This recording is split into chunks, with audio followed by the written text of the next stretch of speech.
everyone. Welcome back to the Marketing Share.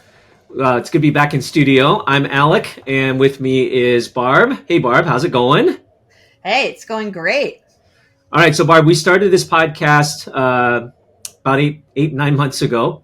We've had a number of guests, and this is our first time having a guest back on the show. We've got Brandon Turnbull with us. Return. So nice to be back. The Return of Brandon, right? Isn't that a movie title? I think that's a movie title. Yeah, yeah. So let's just talk about this. The reason we've got Brandon back on the show is that Brandon was part of actually our 5th episode. He was the guest on our 5th episode, way back on May 1. The topic was outbound email marketing, cold email, and got a lot of great reaction on that. Great discussion.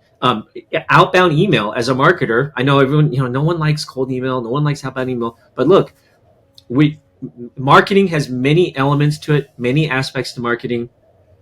It's hard to say that any one thing, you shouldn't really say that anything is bad in marketing. It's just how you deploy it and how you use it. So we had a great conversation last time with Brandon on, how to do cold email marketing the right way. But there have been some interesting things going on, or we're going to go on around email marketing. So we wanted to have Brandon back on the show. Yeah, totally. Brandon, so excited to have you back. Brandon, just to remind our listeners, is an expert in the area of data enrichment, building data sets for companies, deliverability, and all those great mechanisms that go into the right kinds of outbound communication. And he's worked with our companies before as well. So he's a great resource for us. Outbound Scale is your company. So welcome back, Brandon. So excited to have you. So Brandon, walk us through this crazy drama that Google just delivered to all of us in these last few months. So, yeah, I think most people by now have probably heard this, at least if they're in the marketing or sales space. Google basically announced that they were going to really crack down on spamming, especially with people who were sending emails to their Google Workspace customers. And for a lot of people, this, kind of really scared them because a lot of people rely on cold email, to generate leads and to drive business for their company. So what Google basically said was they were going to start to crack down on any email accounts that were getting marked as spam more than 0.3% of the time. So just to put that in perspective, what that looks like is for every 1,000 emails you send, that means that you have to have less than 3 people mark you as spam. And even on a really good day for a really good emailer or salesperson, that's going to be a challenging mark to hit. And usually before, what you would typically see is if an email account is sending a lot of spam, that email account itself would get shut down. But what they're then saying is not only were they going to shut that account down, but they would actually block all of the emails coming from that organization. So, that can basically expand into, if your billing department is sending emails to your clients, then all of a sudden their emails are going to spam, things like that. So it really kind of sent shockwaves through the industry, I would say, for about a month there. But as we know now, they're starting to kind of walk back those comments and their plans. So, but yeah, I still think it's still a good time to just think about the best practices and are you following best practices, the best ways that you can actually kind of avoid these types of changes in the future if they are made. So, Brandon, I think we probably know why Gmail is doing this, but let's just ask the question, and maybe you have maybe you've got another take on this too, or know some of maybe the more the behind the scenes things. But what's triggering these changes? Why is Google doing this, or why did they try to do this? So I think that, for an email provider, they're always trying to make the best experience for their customers. And I really think if you look over the last year, there are a lot of tools that have surfaced that make cold emailing more accessible. So it's easier to send more emails out than what it was even a year ago, just with some of the new tools, some of the new technology that's come out. So I think there's been a much higher volume of emails coming into these servers and that are getting marked as spam. And I think, the goal with them is to just improve their user experience for their Google Workspace or Gmail users, just to make sure that, any emails that could be a problem with any like phishing emails or any like spam emails that are coming in, just to make sure that, those are not getting into their users' inbox. And remember, Alec, we've had somebody on this show as well talking about spam and what an irritation it is, right? And, I mean, come on, nobody can deny that. For sure it is. The question is, how do marketers do it the right way and find that balance, right? Yeah, for sure. So, Brandon, I guess there were the changes, then Google walked it back a little bit. So right now, who's going to be impacted by these changes? So right now, if you're sending to business email addresses, this isn't going to affect you at the moment, or at least Google has publicly stated that. I do think that there probably are some changes going on in the background to the way that, spam filters are getting a lot better at detecting these types of messages. So I think behind the scenes, you're probably going to see some changes that could affect open rates or even, campaign success rates. But the biggest people that this is going to affect is anyone who's actually targeting personal emails. So sending to any of Gmail's personal email inboxes, it's going to have a much larger effect on those individuals. So I'm assuming that as a consumer marketer, you've got to be really careful about this. But for businesses, does it also change that? So I think it does in a certain way.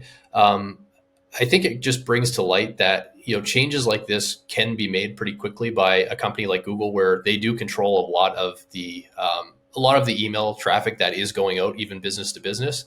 So I say like the two largest players are Outlook and Google with their workspace platform. And I think, it's, while it doesn't necessarily have an effect on these companies right now, I think, it's a good time to look at what you're doing from an email perspective and really reevaluate, are we taking into account all the best practices? And do we have our system set up in a way that will mitigate a lot of the risks that could happen if they do decide to make changes like this again in the future? Yeah, I was a little bit nervous when I found out as well, right? But I also want to give my business customers a good experience as well, right? So nobody wants to deliver a bad experience. What are the top things that you can do to kind of avoid this or do it responsibly, even though there is this walk back? What should we be doing and thinking about moving forward? So I think moving forward, there are two areas that I really think are the main points that you should be looking at as a business and deciding, what's the best direction to go. I think, from an actual email sending perspective, I think it just comes down to best practices and really making sure that the person you're reaching out to, the message is relevant to them. So you're not sending to a really broad list of people, just hoping that, your right targets will be in there. I think, looking at taking that list of contacts who you're targeting, making sure those companies are relevant targets, making sure that it's a message and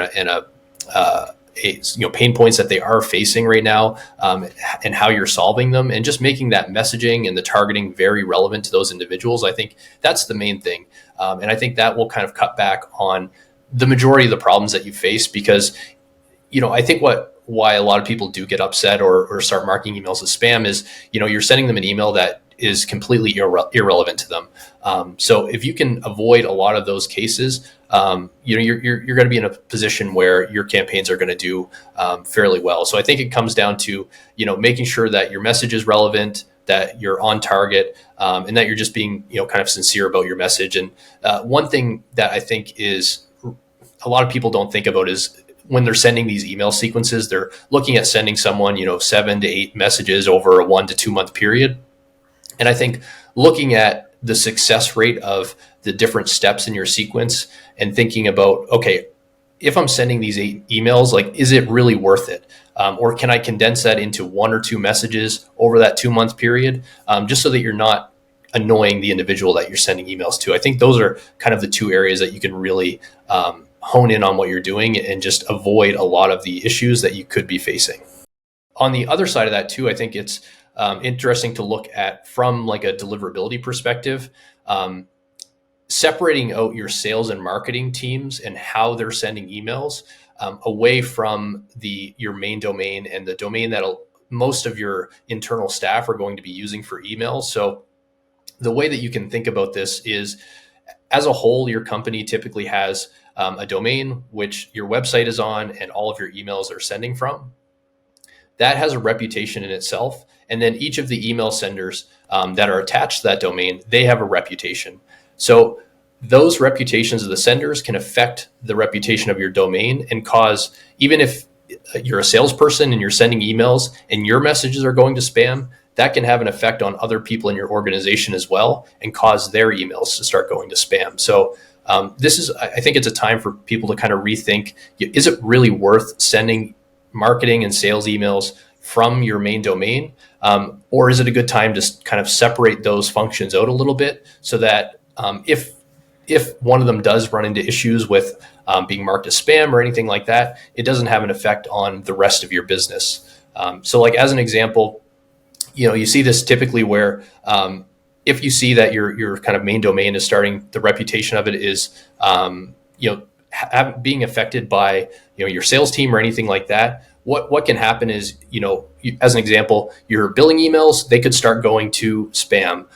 Your account managers or your customer service reps, all their emails to your clients, they could start going to spam. And then you really run into this challenge organizationally of, it becomes really difficult to get the emails that are important for your company to your clients or to other individuals. So I think it's just a really important to kind of look at how you have everything set up, how you're sending emails, and just think about ways that you can mitigate as much risk as possible. Brandon, it sounds like the main takeaways from what you just said were two things. One, make sure your emails don't sound as spammy, right? So personalization of emails, making sure you're targeting well. That's number one, really important. But secondly, there are structural things you need to do or should be doing as a best practice for cold outbound, like setting up separate domains so that you're protecting your main ones. I think, though, a lot of companies are they just don't do that. They either don't know or are reticent to do that. And I know you've encountered this a lot when you work with clients. Give us your take on that. Why do companies not want to do that? And how do you respond to them when they kind of push back a little bit? Definitely. So, I think like best practices, what I typically recommend is setting up a bunch of different domains that you can then send emails from. The reason that I recommend that is basically it just, if you do run into issues with one or two email senders or one or two domains, it doesn't affect your entire campaign, and it's something that you can switch them in and out if you need to. So it becomes very, the system's very robust in that regard. One problem that I do run into often is people are concerned about security. So having these new domains set up, security is a concern, especially for larger organizations. The other thing that I run into a lot is people are a little bit cautious with like brand recognition. So, with someone getting an email from a domain that is a little bit different than your main domain, it can be a bit suspicious sometimes. So that's another concern that I run into a lot. And both are valid concerns. And I think it just comes down to, individually as a company, looking at, is it worth taking some of these risks on to mitigate other risks operationally? Or, are these things that, are things that you can kind of live without as you move forward? I loved your comment about authenticity in your communication, right? Delivering things to people that are of value, right? Really understanding that. I mean, because it's just like a conversation, right? We don't want to be hit by a sales pitch that's irrelevant to what we're doing in life right now, right? It's the same thing. So we do want to be authentic in that. But the other thing that you said, I think, is I've actually come against it so many times. We have a great content person that wants to put a sequence of 10 emails together for somebody, right? And I'm sure it all makes sense and it's appropriate. However, if you think about it from that audience side, is it really worth it to give them 10 touch points on something, right? Or maybe is it time to dial back on our email sequences that are so complex that maybe we don't need that many? Yeah, I agree. And I think, this is something that's been around for a while. So I think like these sequences are just, everyone's ingrained that you have to have, between 7 and 10 touch points with an individual before they'll respond, or you see all this data around this. But I think while that is the case sometimes, I think you can look, the way I like to look at it is, if you send them 1 or 2 relevant emails and they haven't responded to you, there's a good chance that one, maybe your messaging is way off, or maybe they're not even a relevant target to you to begin with. So there's a couple different directions that you can go there. And I think instead of just sitting down and saying like, okay, we're going to send 10 emails to this audience, really just taking it 1 email at a time and making sure that you're putting a lot more effort into that first email to make sure it is relevant, and that it does touch on different pain points that they're probably facing right now, and make it a very relevant message to them. And if that doesn't work, if you're not getting the responses, then, maybe take it a little bit of a different direction. But I think, the long email sequences, while you can see some success with them, in my experience, for each email that you send after that initial email, there's typically diminishing returns. And what I find is it actually hurts your deliverability long term by sending those emails. So, the benefit of getting a few extra leads out of those extra emails, there's much more downside from what I've seen. Yeah, my takeaway on this, Brandon, is that there's puts and takes. There's no one absolute right answer. But even though Google kind of softened up some of these changes and rolled them back a little bit, I think we have to assume that these changes are going to make their way back in somehow, right? Google isn't just going to all of a sudden back away and be afraid to make these changes. They'll just be smarter or different about how they do it.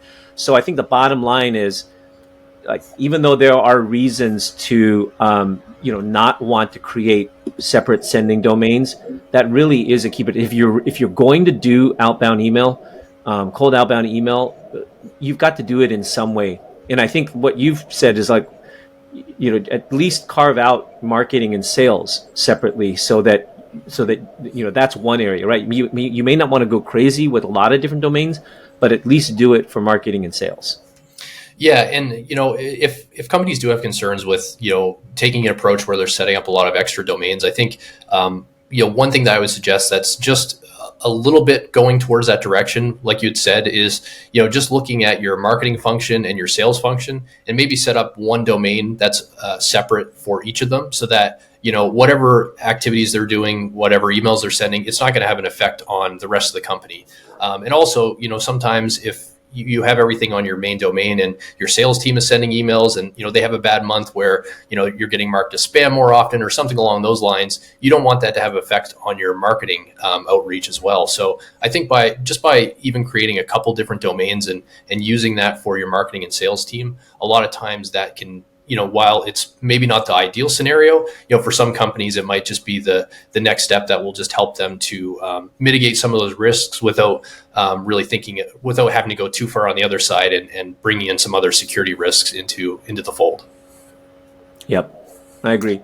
All right. Well, I think this has been a really good recap, Brandon. A lot, there was not as much to cover as maybe it first sounded, but at the same time, I just think that these are going to be changes that you should start getting in front of now, because they're probably going to eventually happen. So I appreciate kind of the perspective, the reminders on some of the things, and then also the best practice on how to do this the right way. Good advice all around for sure. Yeah. Well, thank you. Balance. Thanks so much for having me on. And I think, like, to your point there, it's, while these changes aren't happening right now, or at least, out in the open, like they had initially mentioned, I think behind the scenes, what I'm kind of seeing with campaigns a lot is they are starting to be stricter with how they're shutting down accounts and marking things as spam and things like that. So, while it's not in the open, I do think they are kind of making changes behind the scenes, but I always think it's good to kind of revisit things and just think about, the best practices overall, and, think about what you're doing and is there better ways that you can approach what you're doing just to make your results work a little bit better? Good. Thanks for being on, Brandon. Yeah, no problem. Thanks so much for having me.